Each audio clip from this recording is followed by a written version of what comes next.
Kael's 3 hearts hammered against his ribcage as he sat in the sterile waiting room, his clawed fingers drumming against the armrest. The human medical facility smelled of antiseptic and something floral he couldn't identify. Through the wide windows, Earth's yellow sun cast unfamiliar shadows across his blue-gray skin. In 6 hours, he would enter the negotiation chamber where the fate of his entire species would be decided. The Vryn people had sent him across 3-star systems to secure a trade treaty with the Human Federation, and the weight of 4 billion souls pressed down on his narrow shoulders. The door hissed open and a human woman entered, glancing around the nearly empty room before walking directly toward him. Kael stiffened. Most humans kept their distance from his kind, unsettled by his 4 arms and the ridge of crystalline scales along his spine. But this woman smiled warmly and gestured to the seat beside him. "Mind if I sit here? The chairs by the window make my eyes water with all that glare." Kael gestured his consent, noting her simple gray clothing and the way she carried herself with quiet confidence. She settled into the chair with a soft sigh, crossing her legs and pulling out a datapad. "Long wait ahead?" she asked, not looking up. "Yes. Medical clearance before important meetings." Kael's translator chip rendered his clicking speech into flawless English. "Ah, bureaucracy. It's the same everywhere, isn't it?" She glanced at him with green eyes that held genuine warmth. "I'm Claire." Kael. He hesitated, then added, "I am Vryn. I can see that. Your people have beautiful scale patterns, like opals catching light." She tucked a strand of brown hair behind her ear. "First time on Earth?" "Yes. Your gravity." He flexed his lower arms nervously. Claire nodded thoughtfully. "That must be exhausting. Are they at least treating you well at the embassy?" "They are professional." Kael chose his words carefully, aware that any statement could become political, but something about Claire's easy manner loosened his tongue. "Though I confess, I feel quite alone.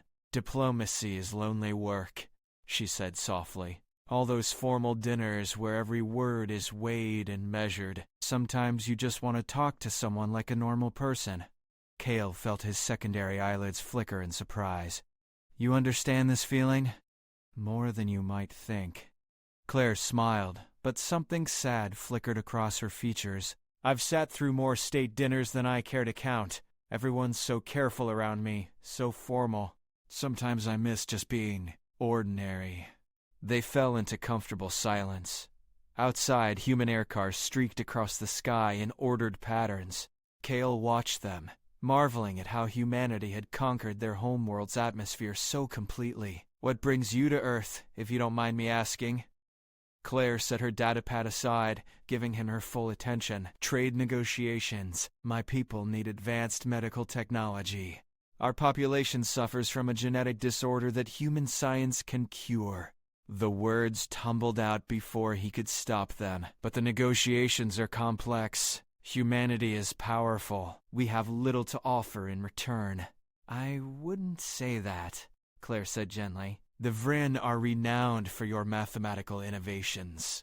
And from what I understand, your people have a gift for long-range stellar cartography that humans haven't matched." Kael's head crest rose in surprise. "You know of my people's work?" "I try to stay informed." She leaned back, studying the ceiling. "Here's something most people don't realize about human negotiators. They respect honesty more than posturing. If you go in there trying to bluff or act stronger than you are, they'll see right through it. But if you speak plainly about what you need and what you can genuinely offer, you might be surprised by the response." "That is not how most species negotiate," Kael said carefully. "Humans aren't most species." Claire's smile widened. "We're strange that way. We actually prefer dealing with people who treat us like equals, rather than competitors. It's one of our better qualities, though we don't always remember to practice it." Kael absorbed this, his analytical mind cataloging every word. This woman spoke with unusual insight into human political psychology. Perhaps she worked in diplomatic services herself. "You fear the negotiations," Claire said. "It wasn't a question. I fear failure." Kael's voice dropped to barely a whisper. "My people chose me because I scored highest on the diplomatic aptitude assessments, but tests are not reality. If I fail, Children will continue to die of a preventable disease. The responsibility is crushing. Claire reached out slowly, telegraphing her movement so as not to startle him, and placed her hand gently on his upper arm. The gesture was so human, so kind, that Kael felt moisture gather in his eyes. "The fact that you feel that weight means you're the right person for this," she said. "Someone who didn't care wouldn't be sitting here terrified. They'd be confident and probably mess everything up." She squeezed his arm gently. "You're going to do well, Kael. I have a feeling about these things." Before he could respond, the medical center's doors burst open. A team of humans in dark suits flooded into the waiting room, their eyes scanning for threats. Kael jerked back in alarm as two of them positioned themselves between him and Claire. The woman herself remained perfectly calm, simply raising one hand in a subtle gesture. "Stand down," she said quietly, and the authority in her voice made every hair on Kael's body stand on end.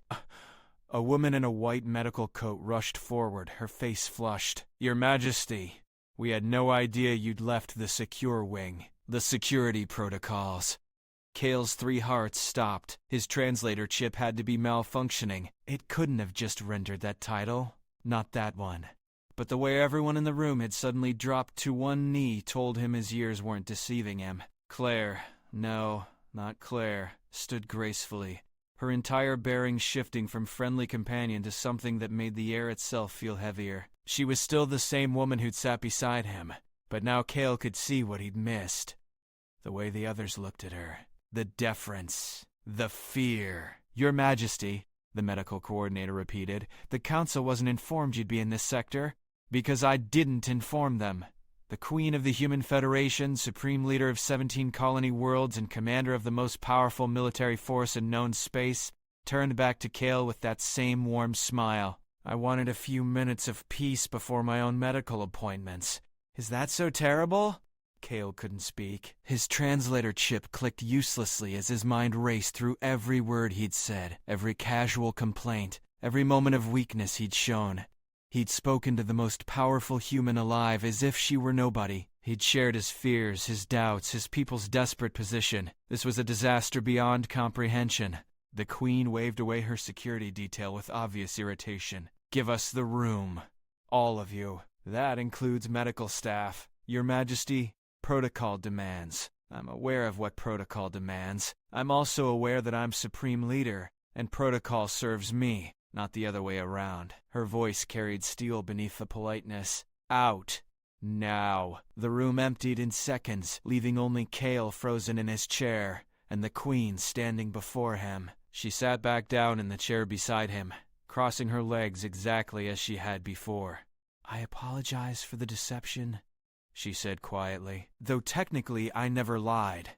My name is Claire Elizabeth Hartman, and I genuinely was here for medical appointments." Kael finally found his voice. "I spoke to you of weakness, of fear, of my people's desperation." His crest flattened against his skull in distress. "I have compromised my entire mission before it even began. You spoke to me honestly." The Queen's voice was gentle but firm. "Do you know how rare that is? How many people actually tell me the truth instead of what they think I want to hear?" She leaned forward, her green eyes intense.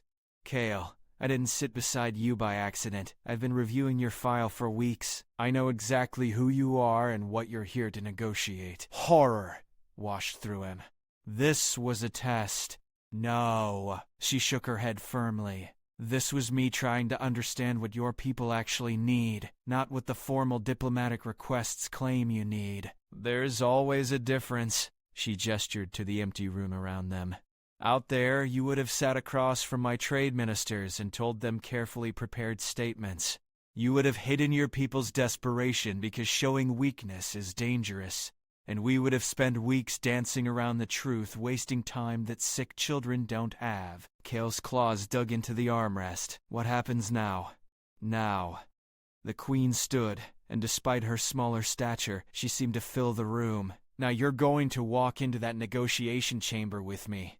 We're going to skip all the posturing and get straight to the heart of what your people need, and what mine can actually provide. And we're going to reach an agreement that saves lives instead of serving political theater." Your ministers will object. My ministers work for me." She smiled, and there was steel in it, one of the perks of being supreme leader. I can occasionally remind everyone of that fact. She extended her hand to him, palm up in the human gesture of assistance. "What do you say, Kael? Ready to break every rule of diplomatic protocol with me?" He stared at her offered hand, his mind racing. Everything in his training screamed that this was dangerous, unprecedented, possibly a trap. But he remembered her words earlier. Humans respect honesty more than posturing. And looking into her eyes, he saw the same person who'd offered him comfort when he was alone and afraid. Kael placed his upper right hand in hers and stood. "I believe I am." The negotiations chamber was designed to intimidate. Kael had seen the briefings, the long table of dark wood, the flags of 17 human colony worlds arranged in careful order, the subtle positioning that placed petitioning species in a lower chair. He'd prepared for all of it. He hadn't prepared for the Queen to walk in first, gesture him to the seat beside her at the head of the table, and watch with obvious amusement as her entire diplomatic corps scrambled to reorganize. "Your Majesty," a gray-haired man in formal robes stood quickly. "The Vryn delegation isn't scheduled until this afternoon, and protocol requires—" "Sit down, Marcus." The Queen's voice was pleasant but immovable. "We're changing the protocol." She turned to face the assembled humans and a handful of Vryn diplomats who'd been pulled from their preparations to attend this sudden meeting. "Here's what's going to happen. Kael, please tell my ministers exactly what you told me in the waiting room. The real situation. No diplomatic language, no careful phrasing. Just the truth." Kael's crest rose in alarm.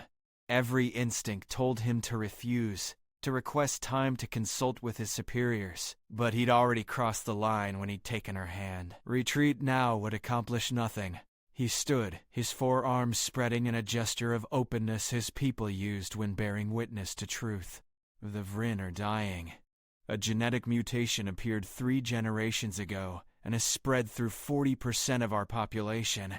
It causes cellular degeneration in children under 10 years of age. We've lost tens of thousands already." His voice remained steady, though his secondary hearts raced. "We've exhausted our own medical knowledge. We've traded with the Zephic Collective and the Dark Union. Nothing has worked. Human genetic therapy is our last hope, but we have little to offer in exchange. We are not a wealthy species. We are not militarily powerful. We are mathematicians and star cartographers and philosophers, and we are desperate." The silence in the room was absolute. Kael could see the shock on the faces of his own delegation. They'd never expected him to lay bare their weakness so completely. The human ministers exchanged glances, several of them frowning. The gray-haired man, Marcus, spoke carefully. "Your Majesty, the Vryn situation is certainly sympathetic, but the Human Federation's resources are not unlimited. We have our own populations to consider, and establishing precedent for Marcus."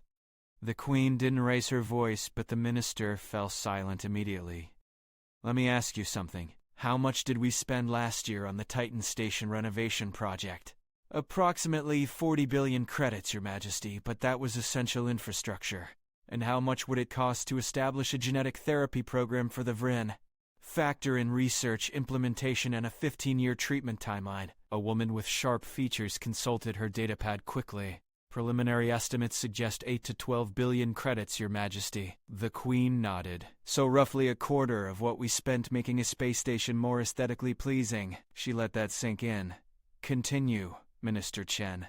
The woman hesitated. "The cost is manageable, but, Your Majesty, the issue isn't expense. It's establishing precedent. If we provide advanced medical technology in exchange for minimal compensation, every species in the sector will expect the same treatment."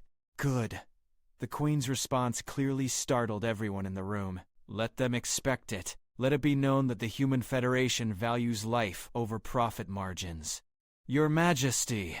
Several voices began at once, but she raised her hand. "I'm not finished. Minister Chen is correct that we can't simply give away advanced technology with no return. Kael, your people's stellar cartography is genuinely exceptional. I've reviewed the star charts you've provided to the galactic database. They're more accurate than anything we've produced.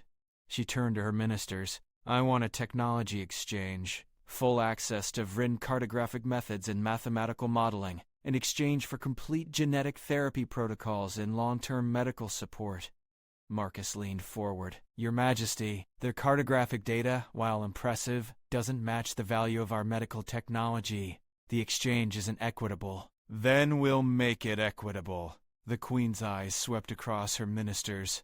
The Vrin will also establish a permanent cultural exchange program with Earth. I want Vrin mathematicians teaching at our universities. I want human students learning stellar navigation from the people who do it better than anyone else in known space. I want our species to actually know each other, not just trade goods across a table. One of Kael's fellow Vrin delegates rose, her crest quivering. Your Majesty, such a program would be an honor, but we have no funding for. We'll fund it. The Queen cut through the objection. Consider it an investment.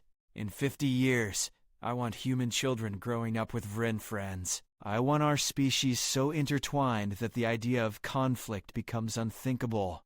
She smiled. That's worth considerably more than any trade agreement. Kael felt something shift in the room. The human ministers were no longer objecting. They were listening, actually considering the possibility. One of them, a younger woman with kind eyes, spoke up. The cultural exchange is brilliant, Your Majesty. If I may suggest, we could structure the medical technology transfer as a collaborative research program. Vrin mathematicians working alongside human geneticists. We'd gain their analytical methods while treating their population. Everyone benefits. Excellent, Minister Brooks. Make it happen. The Queen turned to Kael. What do you think? Does this work for your people? Kael's legs felt weak. This wasn't negotiation as he understood it. The Queen had simply decided what was right and was bending her entire government to make it happen. Your Majesty, this is far more generous than we dared hope for. But I must ask, why? Why does humanity care about a species you've known for less than a decade? The Queen was silent for a moment, her expression distant. When she spoke, her voice was soft but clear. 140 years ago, humanity was dying from a plague we couldn't cure. We were desperate, angry, and afraid. The Kaelum species, you probably haven't heard of them, they keep to themselves, sent us the cure.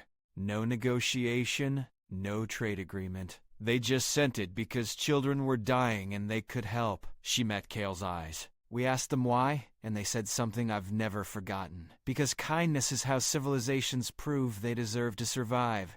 Humanity owes the galaxy a debt we can never fully repay. This is us trying.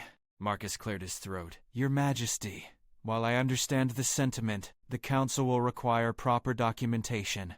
We need formal treaty language, resource allocation schedules, oversight committees, then draw them up. You have 1 week. The Queen stood and everyone in the room immediately rose with her. This agreement moves forward. Anyone who has concerns can schedule time with my office, but the core decision is made. Pause. She turned to Kael's delegation. I'll expect you for dinner tonight at the palace. Informal dress. And please, no more calling me Your Majesty every other sentence. It gives me a headache. As the room erupted into controlled chaos, ministers and diplomats scrambling to adapt to this new reality, the Queen paused beside Kael. Walk with me. They left through a side door, security personnel materializing from nowhere to follow at a discreet distance. The corridor was lined with windows overlooking Earth's capital city, a sprawling metropolis of gleaming towers and green spaces. You changed everything in there, Kael said quietly. In minutes you overturned what should have been weeks of negotiation. I have that power, the Queen acknowledged. I don't use it often. Governing by decree is dangerous and usually foolish, but sometimes, when the right thing is obvious, and politics is just getting in the way, it's necessary to remind everyone who makes the final decisions. Your ministers will resent it. Some will. Others are probably relieved they don't have to spend weeks dancing around the obvious solution. She paused at a window gazing out at the city. Marcus will grumble for exactly 3 days, then throw himself into making the program work better than anyone expected. That's how he operates. Minister Chen will create efficiency protocols that save us millions. Minister Brooks will turn the cultural exchange into something so successful that other species will beg to join. She smiled. I know my people, Kael. I trust them to do their jobs once the path is clear. In the waiting room, you said you missed being ordinary. Kael studied her profile. But you're not, are you? You can't be. Too many people depend on you. No one's ordinary, the Queen replied. Everyone's carrying something. My burden just happens to be more visible. She turned to face him. That's why I sat with you, Kael. Not to test you or trick you, but because I needed to remember what it's like to just be a person talking to another person. No titles, no expectations. Just two people sharing their fears. Her smile was sad. Those moments are rare in my life. Thank you for giving me one. Kael felt his crest rise in a gesture of respect. My people will tell stories of this day for generations. The human queen who sat beside a frightened diplomat and changed the fate of an entire species. Make sure they tell the whole story, she said. Not just the dramatic parts. Tell them about sitting in a waiting room and talking about bureaucracy. Tell them how peace begins with small kindnesses, not grand gestures. She extended her hand again. And tell them that humanity isn't special because we're powerful. We're special because we remember what it's like to be powerless. Kael took her hand in both of his upper hands. The Vryn gesture of deepest respect. I will tell them everything, I promise. 6 months later, the first Vryn children completed genetic therapy and returned home healthy. The cultural exchange program had expanded beyond anyone's expectations, with 300 Vryn scholars now teaching at human universities, and twice that many human students studying on Vryn Prime. The mathematical collaboration had already produced 2 breakthrough papers on long-range stellar navigation that would revolutionize space travel for every species in the sector. Kael stood in what had become his office at Cambridge University, teaching a class of eager human students the principles of multidimensional star charting. Through the window, Earth's sun painted the sky in shades of orange and gold. His communicator chimed with a message from the Queen's office, an invitation to next month's state dinner, with a handwritten note. In formal dress, I need someone who will talk to me like a normal person. He smiled, his crest rising in contentment. The treaty signed that day had been historic, with provisions that would save countless lives and bind 2 species together for generations. But that wasn't what Kael remembered most vividly. He remembered a kind woman sitting beside him in a waiting room, offering comfort to a stranger. He remembered her hand on his arm and the gentleness in her voice. He remembered learning that true power wasn't about dominance or control. It was about choosing to see someone afraid and deciding to help. That was humanity's real strength, not their weapons or their technology or their vast empire of stars. It was their stubborn, beautiful, sometimes foolish insistence on treating everyone, alien or human, powerful or weak, as equals worthy of dignity and respect. It was the kind of strength that built civilizations, the kind that proved a species deserved to survive, and it had started with a queen who sat beside him like anyone else.